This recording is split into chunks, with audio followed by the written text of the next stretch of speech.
Assalamualaikum warahmatullahi wabarakatuh.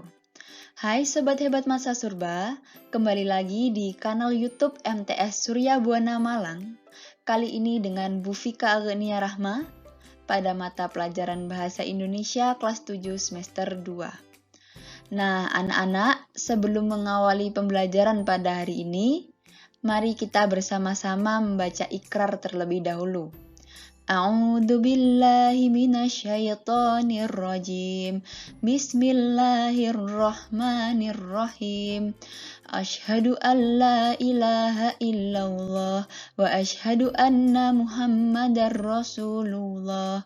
Raditu billahi robba wa bil islami dina wa bi Muhammadin nabiyya wa rasula. Rabbi zidni ilma warzuqni fahma waj'alni min ibadikas sholihin. Nah, anak-anak, sebelum kita masuk pada materi pelajaran hari ini, kita kaitkan dulu unsur religius dengan pembelajaran. Nah, hari ini kita akan belajar tentang puisi rakyat yang terdiri dari 3 jenis, yaitu pantun, syair, dan gurindam, yang di dalamnya terkandung nilai-nilai. Nah, unsur religiusnya seperti pada surat Al-Isra ayat 23 yang berbunyi wa qadha rabbuka alla ta'budu illa iyyahu wa bil walidaini ihsana imma yablughanna 'indakal kibara ahaduhuma aw kilahuma fala taqul lahuma uffin wala tanharhuma wa qul lahuma qawlan karima. Artinya, dan Tuhanmu telah memerintahkan supaya kamu jangan menyembah selain Dia, dan hendaklah kamu berbuat baik pada ibu bapakmu dengan sebaik-baiknya. Jika salah seorang di antara keduanya atau kedua-duanya sampai berumur lanjut dalam pemeliharaanmu, maka sekali-kali janganlah kamu mengatakan kepada keduanya perkataan "ah" dan janganlah kamu membentak mereka, dan ucapkanlah kepada mereka perkataan yang mulia. Ini tadi Quran Surat Al-Isra ayat 23, anak-anak.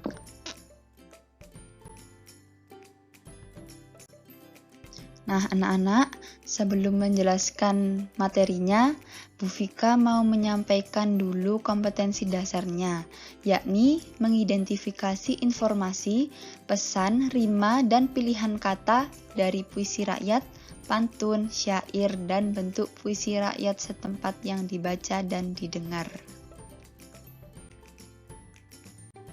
Selanjutnya, untuk tujuan pembelajarannya, ada 3 tujuan yang ingin dicapai pada pertemuan ini. Yang pertama, selama dan setelah pembelajaran ini, siswa diharapkan mampu mengidentifikasi informasi berupa ciri-ciri pantun dengan tepat. Yang kedua, selama dan setelah pembelajaran ini, siswa diharapkan mampu mengidentifikasi informasi berupa ciri-ciri syair dengan tepat. Dan yang ketiga, selama dan setelah pembelajaran ini, siswa diharapkan mampu mengidentifikasi informasi berupa ciri-ciri gurindam dengan tepat. Seperti itu, anak-anak. Anak-anak, sekarang Bu Fika akan menjelaskan materi tentang ciri-ciri puisi rakyat yang terdiri dari 3 jenis, yaitu pantun, gurindam, dan syair. Di sini Bu Fika memaparkannya dalam bentuk tabel supaya kalian bisa lebih jelas dan mudah memahaminya karena bisa langsung melihat ciri-ciri dari pantun, syair, dan gurindam dilihat dari jumlah baris per baitnya, jumlah suku kata per baris, pola rima, dan letak isinya. Langsung yang pertama itu pantun. Nah, pantun ini jumlah baris per baitnya ada 4 baris per bait.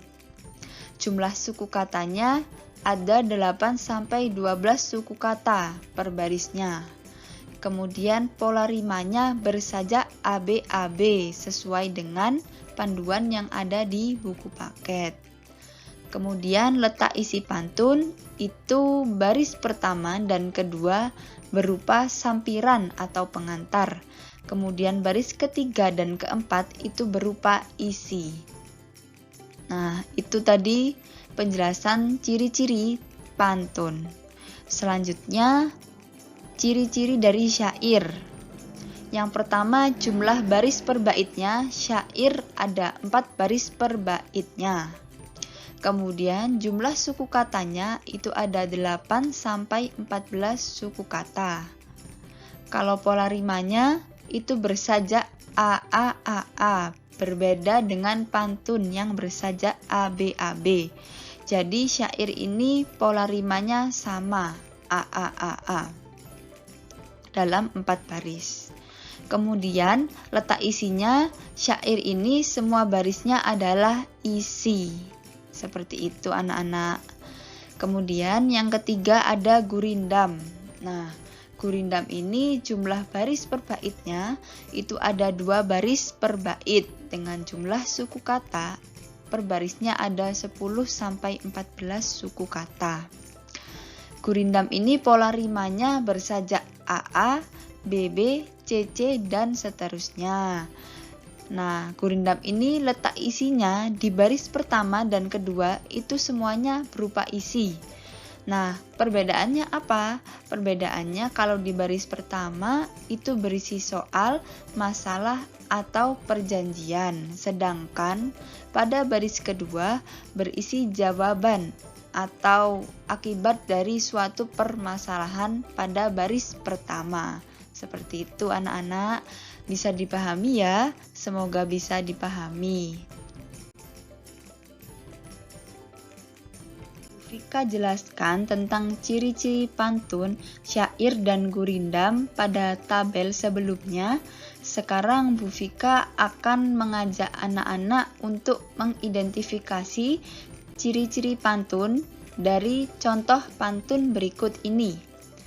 Sungguh indah pintu dipahat, burung puyuh di atas dahan. Kalau hidup hendak selamat, taat selalu perintah Tuhan. Nah, ini pantun agama anak-anak jenisnya. Kita langsung analisis ya, diidentifikasi ciri-ciri pantunnya. Nah, yang pertama, jumlah baris per baitnya. Pantun ini ada 4 baris. Ini yang baris pertama, sungguh indah pintu dipahat. Baris kedua, burung puyuh di atas dahan. Baris 3, kalau hidup hendak selamat. Dan baris 4, taat selalu perintah Tuhan. Seperti itu. Kalau pola rimanya tadi sudah dijelaskan. Pola rima pantun itu bersajak ABAB. Jadi pada baris pertama dan ketiga itu polanya A. Kemudian baris kedua dan keempat polanya B. Nah, langsung pada pola rima baris pertama itu bagian terakhirnya dipahat. Kata terakhirnya, mohon maaf, kata terakhirnya dipahat. Itu pola A. Kalau yang baris kedua itu kata terakhirnya dahan. Jadi pola B, an. Kalau yang pahat tadi at, kalau yang baris kedua an. Nah, baris 3 itu kata terakhirnya selamat. Itu sama dengan baris pertama, sama-sama at. Kemudian baris keempat itu Tuhan, sama dengan pola yang dahan, sama-sama an. Seperti itu. Maka kenapa kok dijelaskan pola rimanya ABAB? Karena bunyi akhirnya itu baris pertama dan ketiga sama. Kemudian baris kedua dan keempat itu juga sama. Nah, kemudian jumlah suku kata per barisnya itu yang baris pertama ada 9 suku kata. Itu dilihat ya. Suku katanya ada sung, guh, in, dah, pin, tu, di, pa, hat. Nah, ada 9 anak-anak. Jadi baris pertama ada 9 suku kata. Kemudian begitu juga dengan selanjutnya, baris kedua, 3, dan 4. Cara mengetahui jumlah suku katanya seperti itu. Nah, selanjutnya penjelasan letak isinya.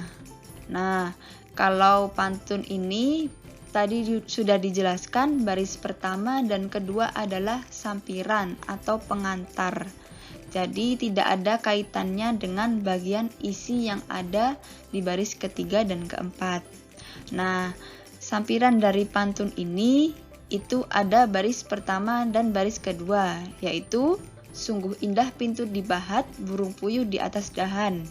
Kemudian isinya ada di bagian ketiga dan keempat, yaitu kalau hidup hendak selamat, taat selalu perintah Tuhan.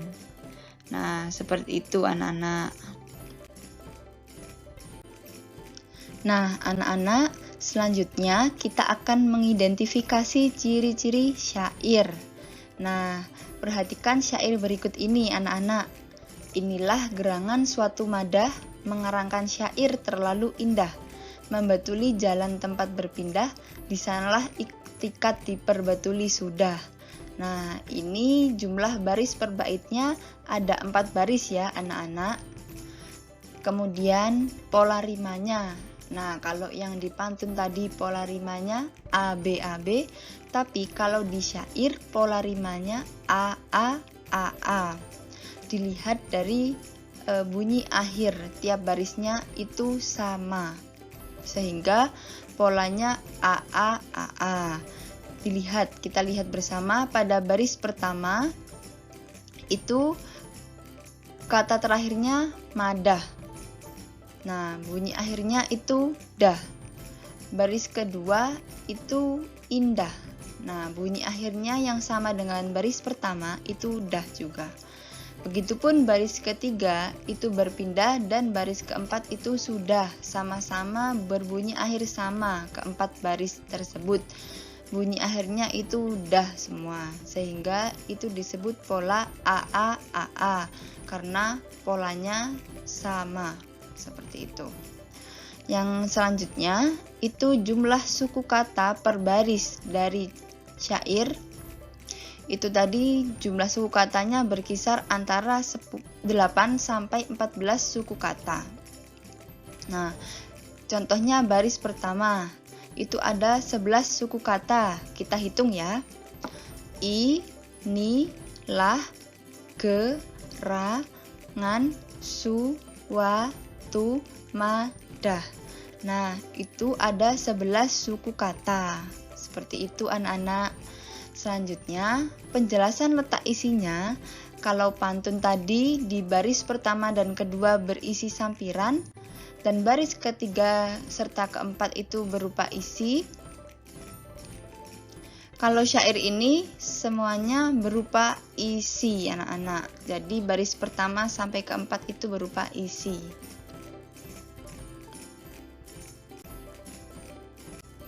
Nah, jenis puisi rakyat selanjutnya itu ada gurindam. Nah, kita bersama-sama mengidentifikasi ciri-ciri dari gurindam. Dari contoh berikut ini, jika hendak mengenal orang mulia, lihatlah kepada kelakuan dia. Nah, kalau gurindam itu jumlah baris per baitnya ada 2 baris, berbeda dengan pantun dan syair yang berjumlah 4 baris ya anak-anak. Kemudian pola rimanya gurindam ini berpola AA, BB, CC, dan seterusnya. Contohnya ini pada pola rima yang contoh gurindam ini itu polanya AA karena di baris pertama itu bunyi akhirnya iya dari kata mulia. Kemudian baris kedua juga sama, bunyi akhirnya iya dari kata dia, sehingga polanya AA. Seperti itu. Selanjutnya, jumlah suku kata per barisnya, gurindam ini berkisar antara 10 sampai 14 suku kata. Nah, coba kita identifikasi pada baris pertama. Itu ada 12 suku kata. Nah, kita hitung ya anak-anak. Ji, ka, hen, ndak mengenal orang mulia. Nah, ada 12 suku kata seperti itu. Nah, di baris kedua itu juga sama, ada 12 suku kata. Nah, kalau letak isinya, Gundam ini 2 baris itu semuanya sama-sama isi, berupa isi. Perbedaannya kalau yang di baris pertama itu isinya berupa permasalahan atau soal. Nah, kalau yang di baris pertama itu permasalahannya itu jika hendak mengenal orang mulia. Nah, jawabannya ada di baris kedua. Bagaimana cara mengenal orang mulia? Nah, jawabannya di baris kedua. Atau maknanya ada di baris kedua, kandungan isinya. Itu lihatlah kepada kelakuan dia. Jadi yang baris kedua itu isi berupa jawaban dari permasalahan ya anak-anak. Diingat-ingat, jadi baris pertama isi berupa permasalahan, kalau baris kedua itu jawaban dari permasalahan pada baris pertama. Seperti itu anak-anak. Nah, baik anak-anak, karena tadi sudah Bu Vika jelaskan materi tentang ciri-ciri pantun, syair, dan gurindam, sekarang Bu Vika ingin memberikan kalian tugas untuk kalian kerjakan. Nah, yang pertama itu ada teks pantun. Nanti ada bagian A dan B. Kalian analisis kata berima pada setiap barisnya, itu yang A. Yang B menganalisis jumlah suku kata pada tiap barisnya. Kemudian yang kedua itu ada teks syair. Nah, instruksinya sama, yang kalian analisis yang A itu kata berima, yang B kalian analisis jumlah suku katanya. Kemudian yang ketiga itu ada contoh gurindam, soalnya soal gurindam. Nah, instruksinya sama juga, yang A itu kalian analisis kata berima, yang B kalian analisis jumlah suku katanya. Nah, kalau yang keempat itu kalian soalnya membuat satu pantun. Nah, kalian membuat satu pantun sesuai dengan ide atau gagasan yang kalian miliki sekreatif mungkin. Jadi tolong jangan ada yang menyalin dari internet ya. Jadi kalian harus murni buat sendiri. Nanti ibu tahu siapa yang menyalin di internet dan siapa yang tidak. Jadi tolong semuanya berdasarkan idenya sendiri. Seperti itu. Setelah ini pada slide selanjutnya akan ibu beri contoh cara mengerjakan tugasnya anak-anak. Baik anak-anak, tadi Bu Vika sudah menjelaskan tugasnya. Sekarang Bu Vika akan menjelaskan cara menjawab soal identifikasi ciri-ciri puisi rakyat. Nah, ini nanti pertama kalian tulis dulu nomornya. Setelah itu kalian tulis soalnya, contoh dari puisi rakyatnya.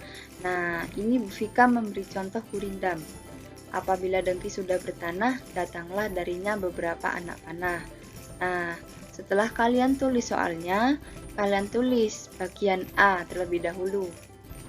Itu dianalisis kata berima. Nah, kalian analisis per barisnya. Baris pertama itu bunyi akhirnya apa? Nah, itu kan bunyi akhirnya bertanah. Nah, kalian tulis baris pertama itu bertanah, itu pola A, sesuai dengan pola gurindam. Kemudian baris kedua itu bunyi akhirnya panah, itu juga pola A. Nah, selanjutnya yang B itu jumlah suku katanya yang diidentifikasi. Nah, yang B ini baris pertamanya ada 11 suku kata. Nanti kalian hitung jumlah suku katanya ya anak-anak. Kemudian baris kedua itu ada 14 suku kata. Seperti itu. Nah, bisa dipahami kan cara menjawab soalnya? Kemudian untuk soal nomor 4 itu kalian langsung tulis. Kalian membuat pantun, contoh pantun dari ide atau gagasan kalian sendiri. Seperti itu anak-anak. Jangan ada yang menyalin di Google ya.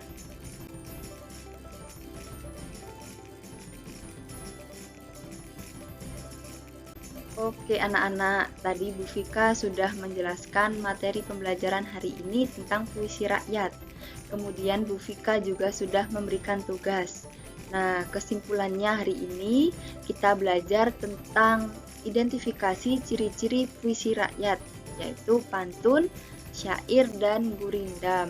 Seperti itu. Nah, pembelajaran hari ini cukup sampai di sini. Semoga kalian bisa memahami penjelasan Vika. Kemudian jangan lupa untuk membaca dan memahami buku paketnya juga. Nah, Ibu tutup pembelajaran pada hari ini. Semoga bermanfaat bagi kita semua. Mari bersama-sama membaca Alhamdulillah serta surat Al-Asr. Alhamdulillahirabbil alamin. Bismillahirrahmanirrahim. Wal asri innal insana lafi khusrin illal ladzina amanu wa amilus solihati wa tawasaw bil haqqi wa tawasaw bis sabr. Terima kasih anak-anak. Wassalamualaikum warahmatullahi wabarakatuh.